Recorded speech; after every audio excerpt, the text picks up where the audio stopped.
Welcome back to my channel, Melanated Gods of Earth. I'm your host, MODISE The High King, and if you're new, Royal Family, make sure, Royal Family, you head on over to my page and check out the vibe of the channel, and you smash the subscribe. Let the algorithm know what's good with the thumbs up. Let other like-minded souls know that we're out here as we continue to discuss African-related events, all the ideas and issues pertaining to the motherland and her people on the continent, in the diaspora. As we as Africans develop, there are always going to be outsiders who seek to hijack and colonize that which we do for ourselves so that they can remain relevant in this new era. None so other than the so-called philanthropist Bill and Melinda Gates. And of course, Melinda Gates herself is in South Africa. I don't know why people keep inviting these people to have conversations, almost as if they are unaware or unwilling to recognize that they are not our friends. That they are not our friends. They give with one hand, sprinkles off their table, and they take with another.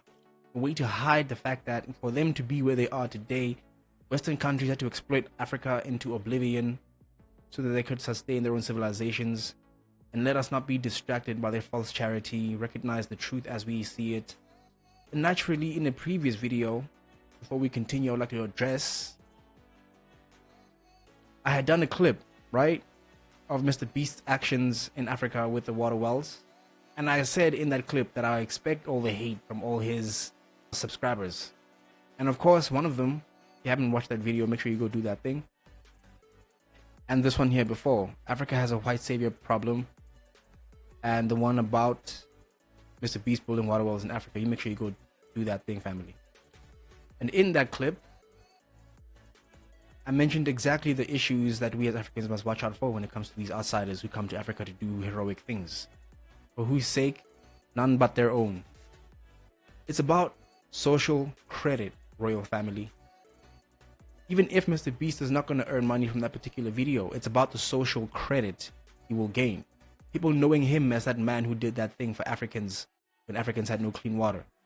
So he will gain more subscribers and gain more money from future videos from people who know him as that guy. So he can afford to not make money from that one particular video. So when people say that this is a new form of exploiting Africans for clout, new age poverty corn, they film themselves doing charity works for Africans so that they can gain that social credit and future funding and opportunities and recognition and all of that. So in that video, that one right there, Mr. Beast himself, in the image if you recognize it, the person entered my comment section and said something that is so revealing to the logic of the new age colonizers.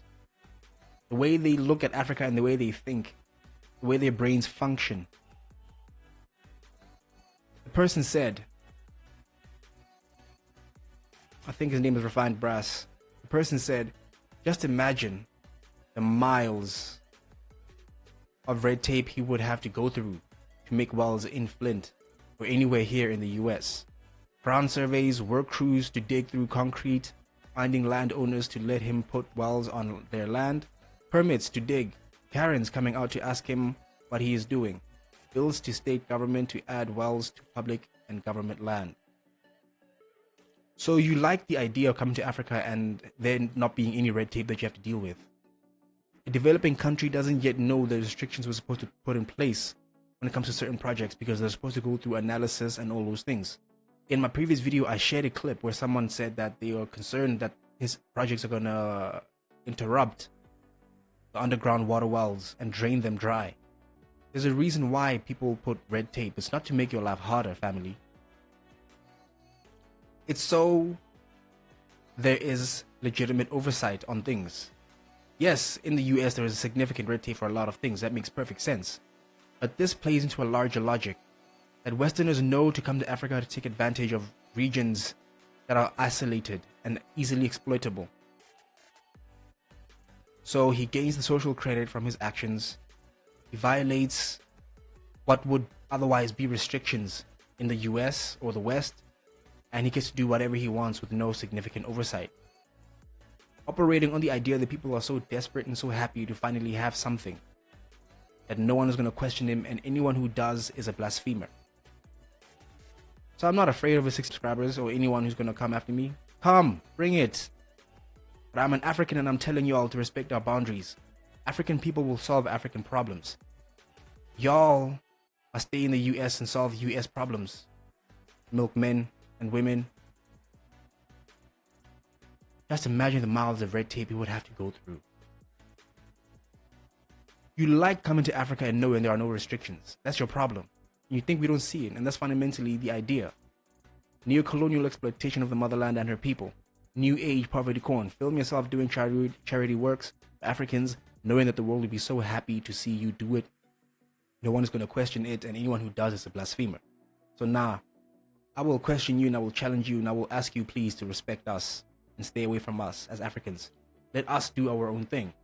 So of course, you hide your actions of exploitation behind philanthropy, because you exploit our mineral resources, you devastate these nations, and then when there's nothing left, you want to hide what you have done with philanthropy, like Bill and Melinda Gates Foundation are doing.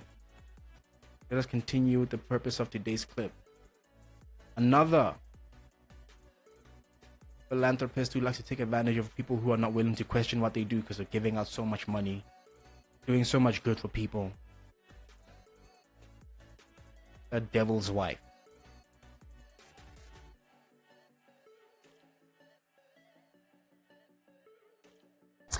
Welcome back, and thanks so much for staying with us. In an SABC exclusive, philanthropist Melinda Gates speaks to Bulelani Philip about world peace, climate change, GBV and child marriage. Gates is in South Africa on an invitation of the Desmond and Leah Tutu Foundation. She was also the keynote speaker at the 13th Desmond Tutu International Peace Lecture last night.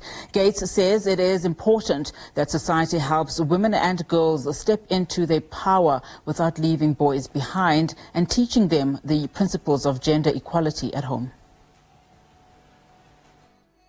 Welcome. We are coming to you live from the Desmond and Leah Tutu Foundation headquarters in Cape Town CBD.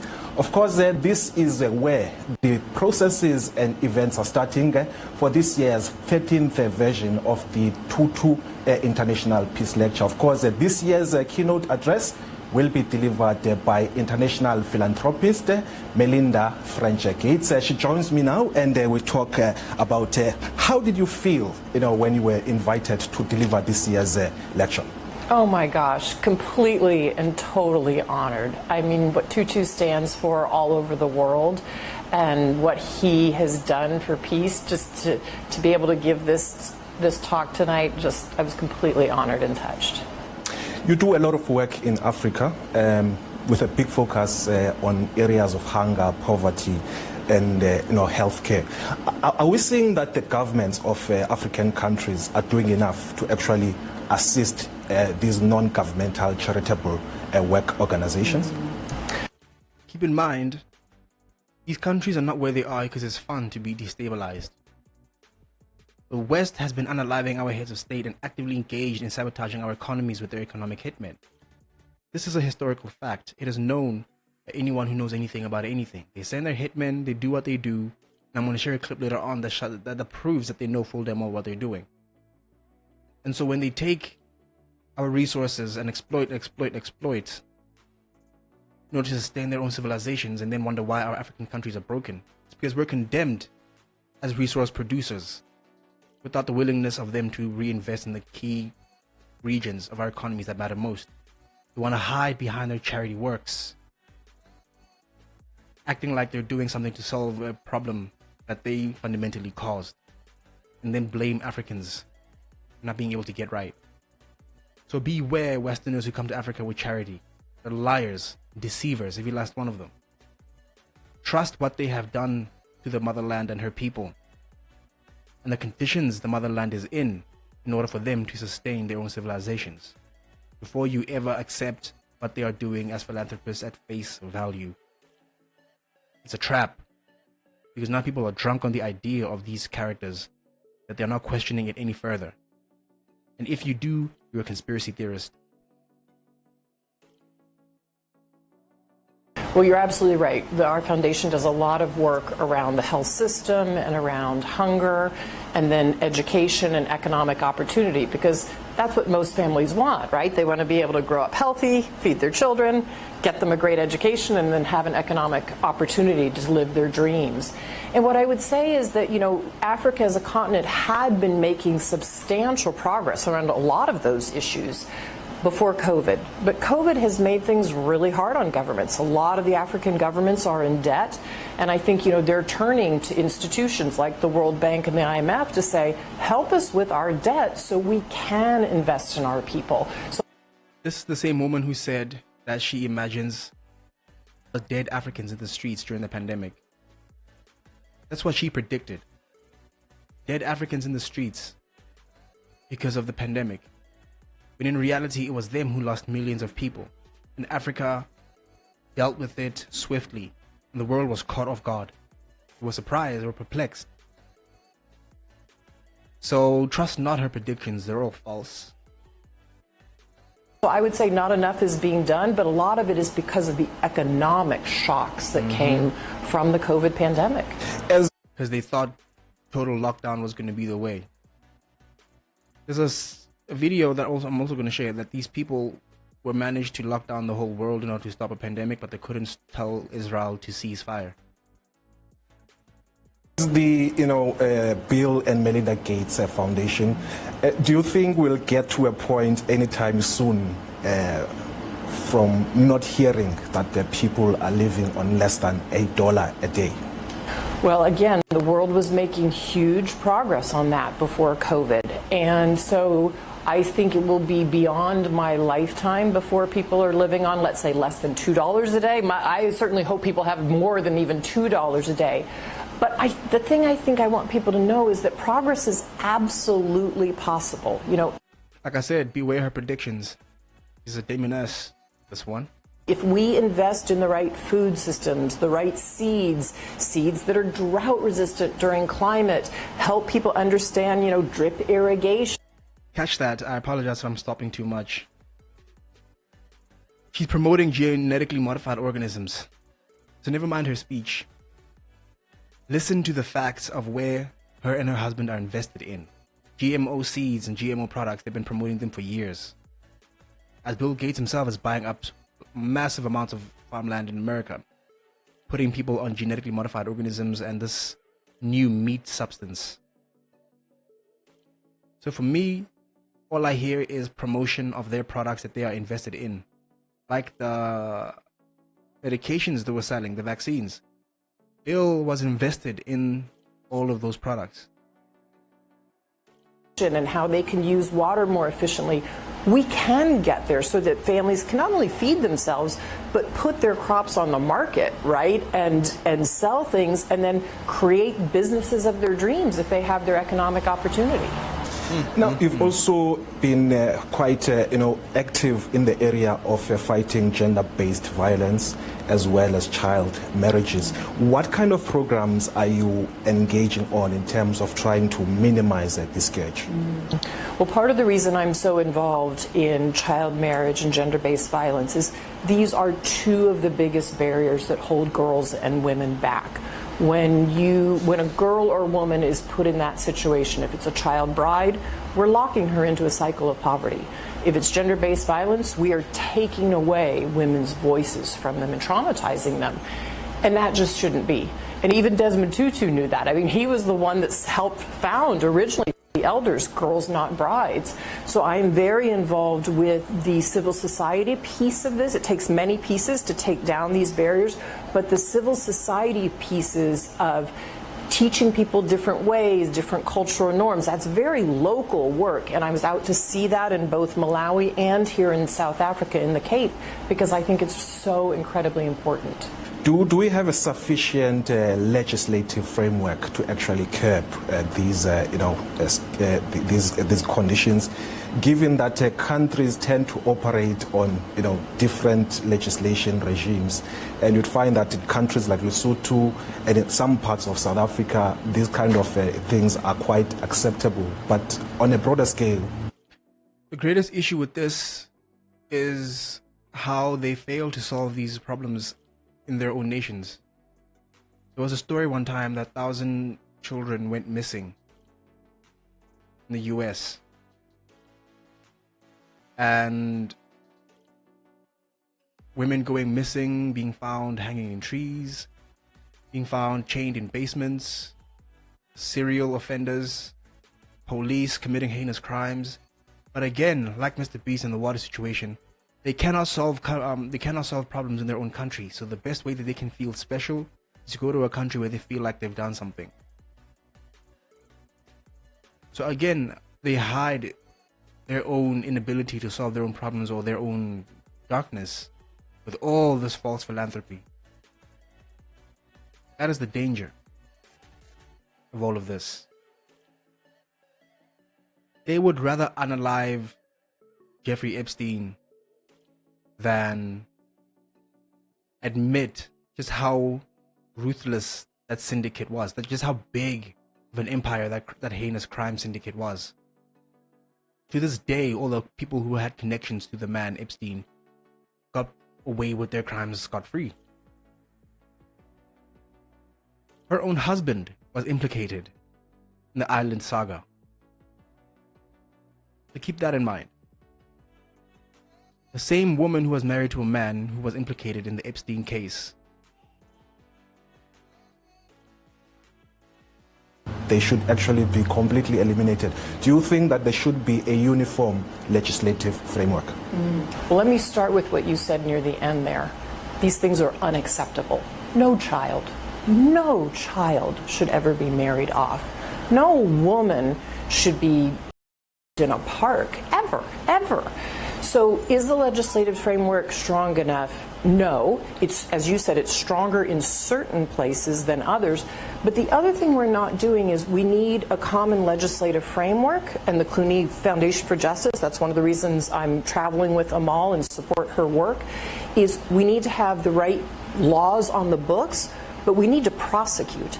And we also need to get rid of some of the discriminatory laws. The fact that a woman here can't name her perpetrator until he has been taken to trial, and the trial takes 2 years, sometimes 8 years, we ought to be able to speak our truth. This is what happened to me. So I think the laws need to be strengthened, and I think the prosecution needs to be strengthened. Are you lobbying, let's say, multilateral institutions like the United Nations to actually, have a targeted focus on this kind of problems and challenges? I speak with different people at lots of different levels about this issue. And yes, many inside the UN Women and others. And really what I'm there to say to them is, look, we need to take down the barriers for women, and we need to lift women up. Because when we lift women up, when we invest in their health, we invest in good schooling, we invest in economic opportunity, guess what? Life gets better. It gets better for the family, it gets better. By health, she means contraception and access to abortion.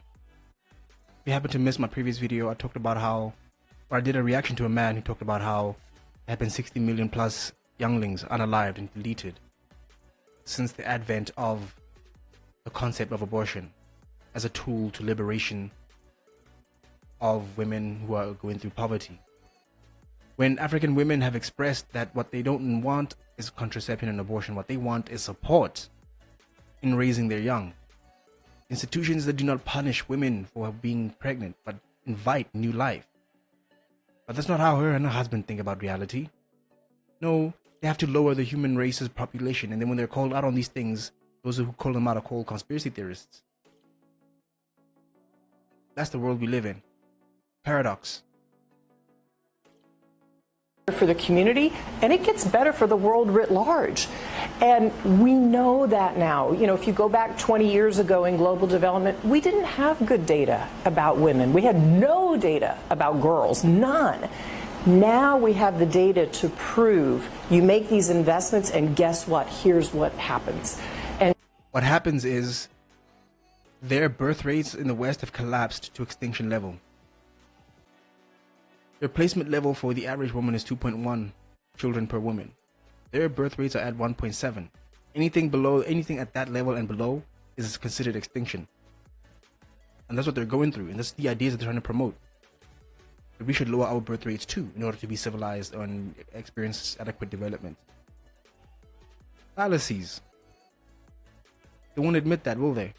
Instead, they will rather convince us of the same idea, hoping that we don't notice. And so I want to make sure that people realize we need to take down the barriers and lift up girls and women, because they'll lift up everybody else. You're also quite passionate. Like I said, they hide the facts of reality behind their philanthropy.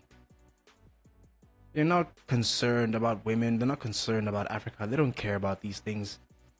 They just want to give an image of pretense. Promote their ideas that they are invested in the hopes that no one will notice. And give us so much money that no one will dare question it. About issues of climate change and climate transition. You're also quite passionate about issues of climate change and climate transition.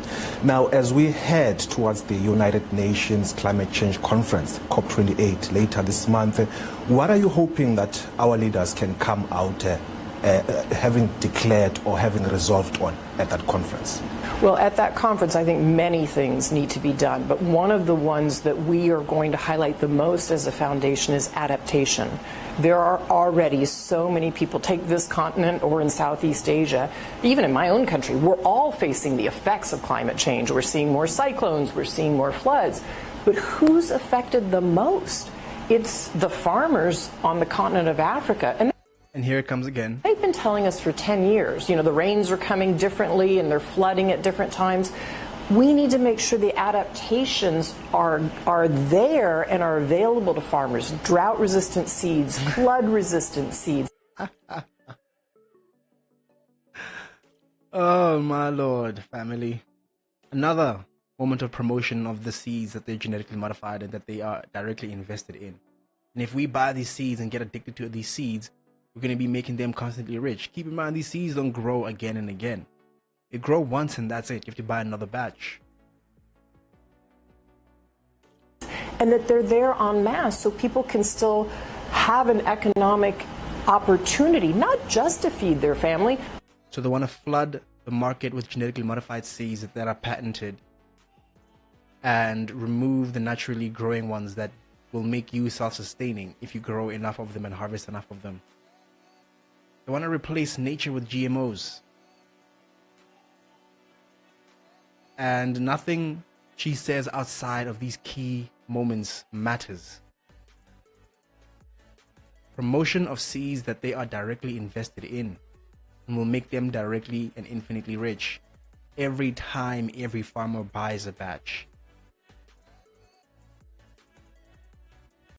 But to put crops on the global market and have a good livelihood.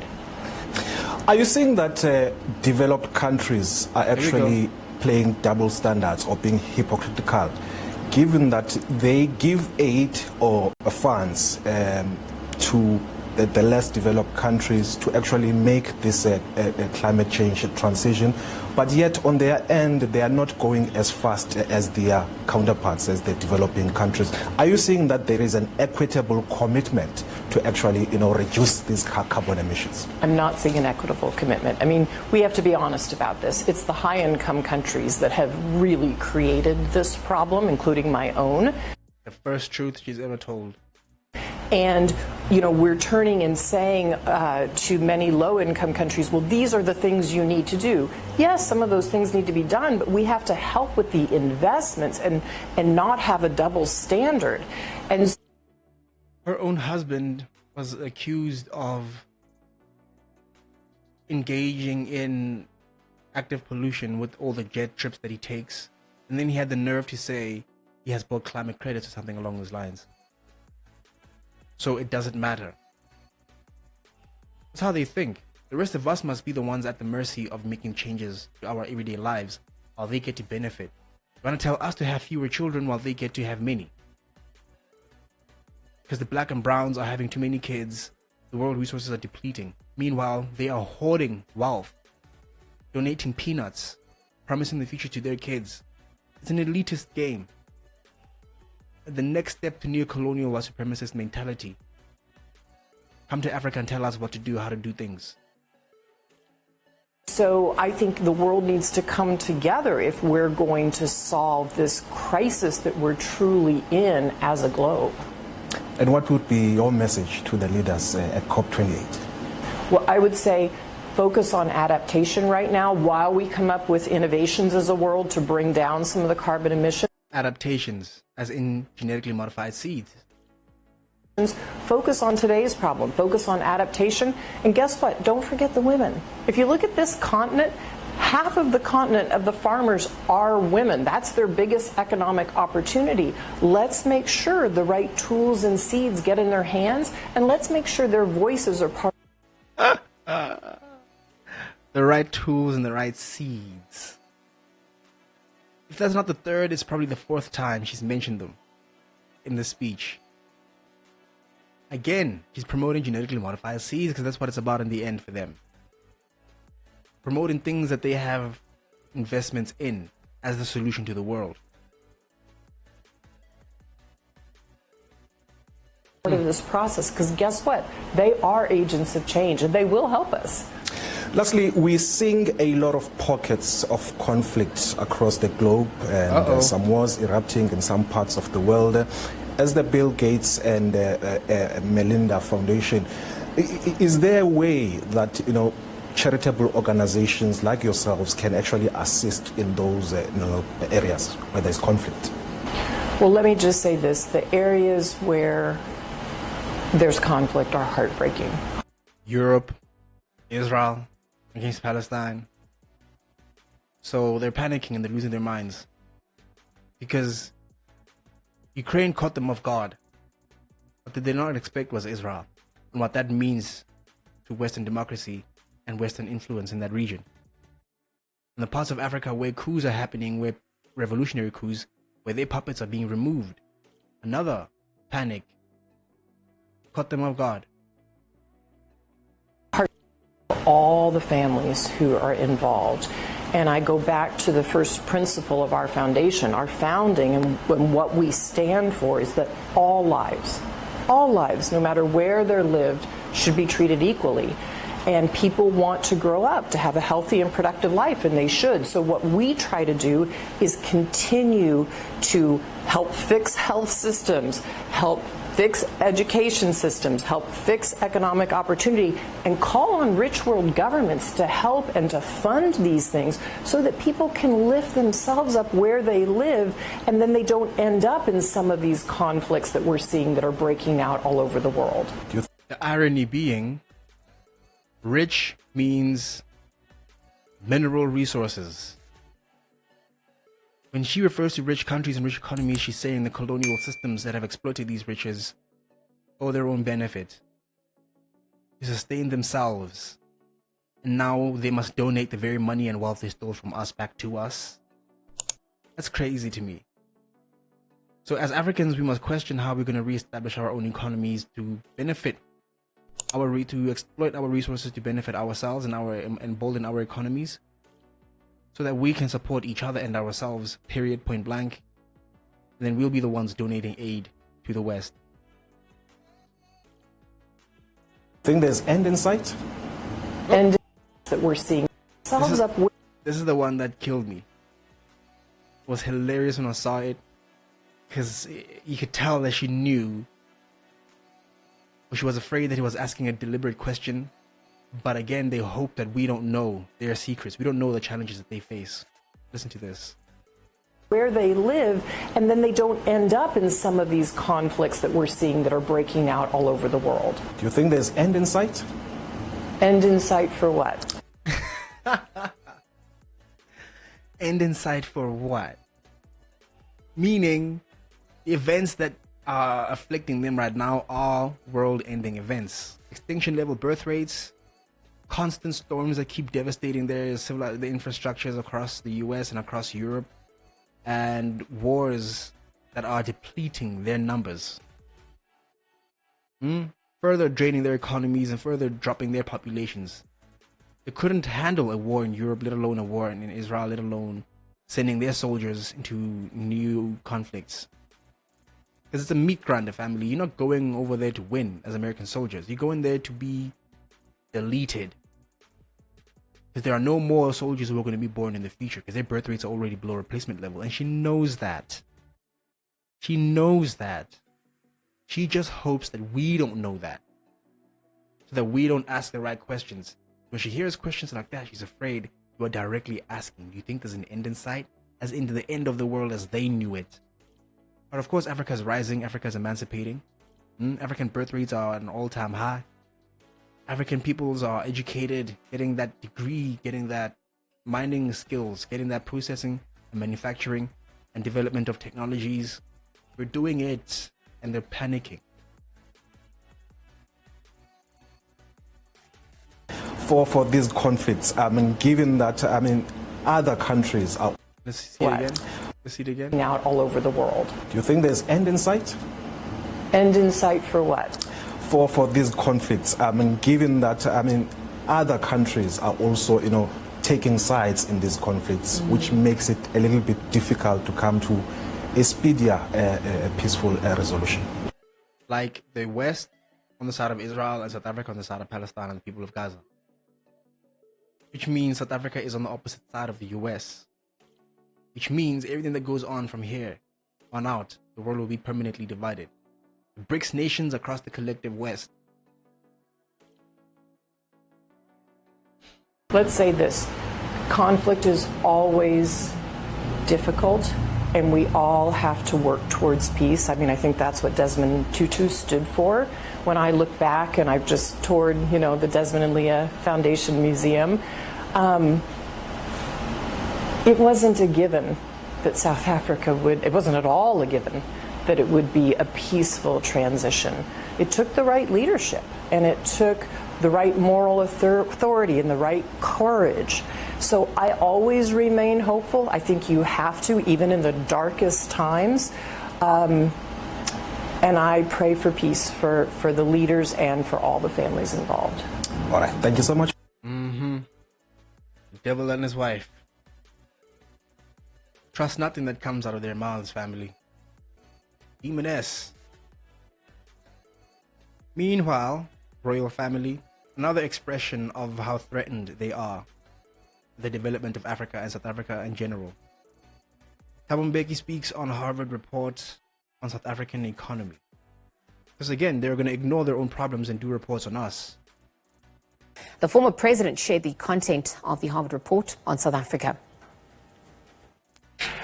As it is painfully clear that South Africa is performing poorly, exacerbating problems such as inequality and exclusion.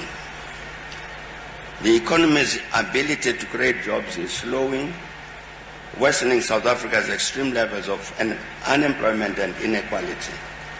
As in, since apartheid came to an end, our colonizers have refused to give back reparations, to give back the land, to give back the resources, to give up the mines that they stole through land dispossession. And they would rather support each other and international interests rather than invest in the country as they should have, as they promised they would in the post-apartheid. In exchange for peace, as Melinda said, they made promises that they did not deliver on. And rather than admit that, they would rather blame the black government and the black peoples for not doing enough, for not being able to manage our own country and our own economy. Therefore, everything that we are doing right now, we've had to start from scratch. We've had to come from extreme poverty, pull ourselves up by the bootstraps, and then compete with the white man equally. Even though they come from wealthy households, built on our blood, sweat, and tears and resources and land. To this day, the economy is divided between black and white. Keep that in mind as you hear what the Harvard University had to say. South Africans are deeply disappointed with social progress and dislike the direction where the country seems to be heading. Despite its enviable productive capabilities, the national economy is losing international competitiveness. As the economy staggers, South Africa faces deteriorating social indicators and declining levels of public satisfaction with the status quo. The status quo being wealth is in the white hands and the poverty is black. And black is beginning to recognize that it's white that controls everything, controls the land, controls the mining, job sectors, everything. So how long can they continue to hold on to our resources without it leading to an inevitable conflict? People demanding jobs. I did a video where they were mining workers were demanding fair wages. So keep that in mind. After 15 years, attempts to stimulate the economy through fiscal policy and to address exclusion through social grants have failed to achieve their goals. Instead, they have sacrificed the country's investment grade, increasing the cost of capital to the whole country, with little social progress to show for it. As in, international communities are not satisfied with the fact that we are willing to do for black in such a way that removes their opportunities for business, as far as European businesses being able to come to Africa, or South Africa specifically, and exploit. So whenever we do things for black, they're the ones who are secretly sabotaging in the background. And I did a video on that too. The underlying capabilities to achieve sustained growth by leveraging the full capability of its people, companies, assets, and know-how remain underutilized. 3 decades after the end of apartheid, the economy is defined by stagnation and exclusion, and current strategies are not achieving inclusion and empowerment in practice. So they know full damn well the wealth is still in the hands of the settlers. The settlers have no interest in supporting or investing in anything black or for black in a black country. They are still angry that we were able to take our country from them, and are slowly but surely doing it. So the best they can do is cry and complain. So this report was launched 2 days ago, together with the Center for Development and Enterprise. I felt very sad to read that. Hear this now. It's done by, I'm saying, by a unit at Harvard University in the US. But I think it accurately describes part of what is happening here. Part of what is happening here. See? So this is not a paper that means anything in the grand scheme of things. It's another act of economic sabotage. The next step to what Ruben E. Brigady did when he lied saying we sold weapons to Russia, when there was no evidence, and that tanked our currency. Now they want to tank the image of our developmental agendas. But I trust what I see and what I know what my people are up to. Everyday black people in this country are doing, and they're striving for greatness, and the black excellence is everywhere. I'm reading that really to say, Israel, I'm very, very glad indeed that the university has an occasion like this Calabash Awards. Because despite what is said in this report, corrected as it may be, we are going to be giving awards to people who communicate a different message. See? By what they've done, what they've contributed to society. It's a message that gives hope, that gives more confidence about the future, a better future. And so that despite all of these things that are happening, we still have this capacity among the people, among our people as a country, to produce the kind of good work and the good deeds and the good things that the South Africans do. And that's the magic of our people. So however long it will take for us as Africans to develop ourselves, we will do so despite what the Bill and Melinda Gates have to say, what the Harvard University reports have to say. They are threatened at the African development. They are African at the black man and woman's awakening. They are threatened at the idea of what this will mean to the black man and woman in the diaspora. If black man and woman in America knows that Africa is doing right, he too will be empowered. She too will be empowered. They will stand up and know that they are not alone, that Africa's got their back. The rising family. We should inspire all of us so that without ignoring the reality described by this report, nevertheless, they give us this hope that despite the problems, we are capable of solving our problems and capable of producing the good which is represented by our awardees. And that's the beauty of our people, family. So never mind what these outsiders have to say. Mourn for those brothers and sisters who feel the need to keep inviting these people to give speeches. Like somehow their opinions mean something. They don't mean jack squat in the grand scheme of things.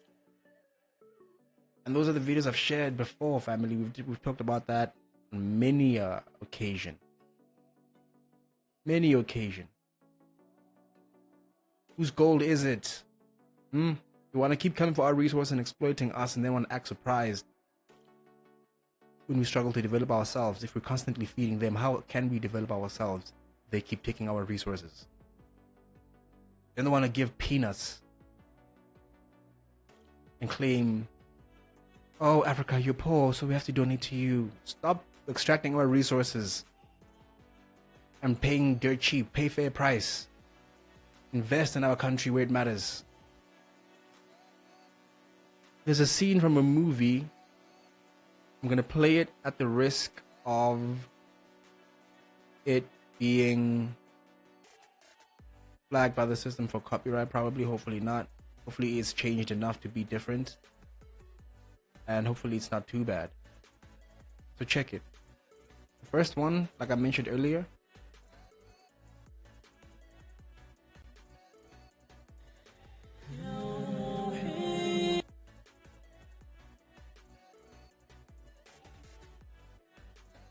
oh, again, it's a photo slide. Anyway, they stopped the whole world from operating for 3 years to save us from a very dangerous virus, but they can't stop Israel from bombing innocent children. This is the world we live in. And Melinda and her husband, or her husband directly, was involved in the withholding of medications that could have helped people because of intellectual property, and he had no way of profiting from it directly. With the scene I mentioned earlier, this is the one. The Middle East is fucked. We should know. We fucked it. 6 of the 10 fastest growing economies are in sub-Saharan Africa. Countries rich in mineral wealth. Coltan for our computers, cobalt for our batteries, phosphates for our agriculture, nuclear ore for our power. These are the things, gentlemen, that the wars of the next 20, 30 years will be fought over. A huge deposit of cobalt was discovered in Mali just over 2 years ago. Back then, we approached the Malian government about mining rights. They told us that those rights were going to the Chinese. So we set about to create the conditions. So truly, we're in a competition for our own resources against every outsider who seeks to exploit. And as he has just said, the next wars will be fought over these things. So when the Melinda Gates and the Mr. Beast come here with their little philanthropy actions, it's a distraction from the fact that there would be no Mr. Beast online fame had they not exploited our resources to build their computers and their servers and their empires for him to go viral on. There would be no Microsoft, Bill and Melinda Gates to have a foundation that they could donate with. It's all connected. Big tech in America exploiting Africa so that the Mr. Beast and the Bill Gates could get filthy rich. Now they want to come hide the fact that they did all those things with their philanthropy. And people being so distracted by these things, they will not question it any further. And anyone who tries is a conspiracy theorist and tantamount to blasphemers. It's blasphemy to accuse them of anything other than goodwill works. Not on this channel. We're all about black consciousness, are we not? Waking our people up and conscientizing ourselves to a reality so we know who the real enemy is. Devil won't leave Africa alone. It's not difficult to notice the color of the devils from this clip. So we set about to create the conditions. Check it. To make sure that wouldn't happen. See? They put it in movies, the things that they do. That's called karmic law. They're not allowed to do anything in secret. They have to put it in your face so they can manufacture consent. So on some level, you know and accept and agree that they have to come to Africa and destabilize our countries, extract our resources so they can sustain their civilizations at our expense. Just last week, one of our Australian subsidiaries, thank you, Lachlan, secured those rights. Devils. Our pilot project in Mali hit a few bumps, but I'm delighted to report that it worked. And if it can work there, there's no reason it can't work in other mineral-rich countries across Africa. As in fund rebel groups, fund chaos, fund terror organizations, anyone who will aid and abet them to commit atrocities, UN soldiers smuggling resources out, setting up military bases, the French, the Americans, the Germans, everyone claiming to be here to fight terrorism when in reality they're smuggling resources out back to their countries. So we must recognize how they do things so we know how to fight and defend ourselves as African peoples and emancipate ourselves from neo-colonial exploitation, royal family. It's imperative that we don't fall for the distractions, whether it's philanthropy activities, charity works, or films. We create the chaos, and then we move in and capitalize on that chaos. We're looking at the long term here, gentlemen. Rates of return that'll make Iraq and Afghanistan look like chicken feed.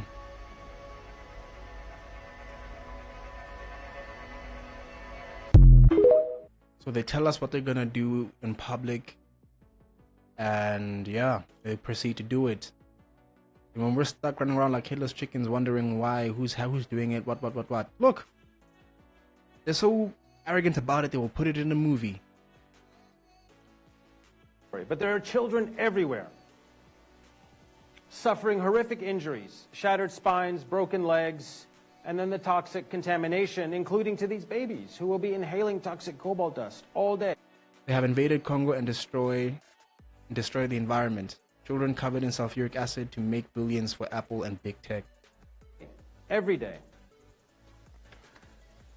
At most industrial mines, if you were to just walk around, this is what you see. People climbing in, digging, selling their sacks inside, and then coming back down. Outside of the Congo, the story told by all the mining companies, by all the tech companies, is that doesn't happen. There are no artisanal miners digging inside. And the truth is right there for anyone to see, just like it was in Leopold's Congo. It was right there for anyone to see.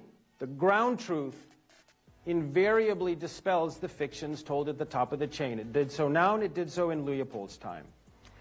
So that's surface digging. Then there's the rinsing and sorting. So as you dig and gather stuff, you have the heterogenite, you've got some just dirt and stones, but you have to separate all that out. So there are these rinsing pools, these toxic, cruddy pools of water, where children climb in, and there's a little sieve, and they'll shovel out the contents of their sack, sieve it like this to separate the stones from the dirt, and then, like those two children who are covered in sulfuric acid dust, they'll handpick out the cobalt stones and throw away the other ones. And they go through that cycle repeatedly, usually family units, to fill up a couple of sacks and sell at those depots to the traders. But there are children everywhere. And that's that, fam. So I'll keep saying it, we must not get distracted by their false philanthropy. It's all a distraction. So you don't see the regions that matter most. The regions that matter most that they destroy, and then they want to hide what they have done with philanthropy, hoping you wouldn't ask questions any further. If you appreciate the video, Royal Family, make sure you smash the thumbs up and the subscribe. If the algorithm knows what's good, let other like-minded souls know that we're out here with the share, and I'll appreciate you, Royal Family. I'm your host, MODISE The High King, and I will see you in the next one. Peace.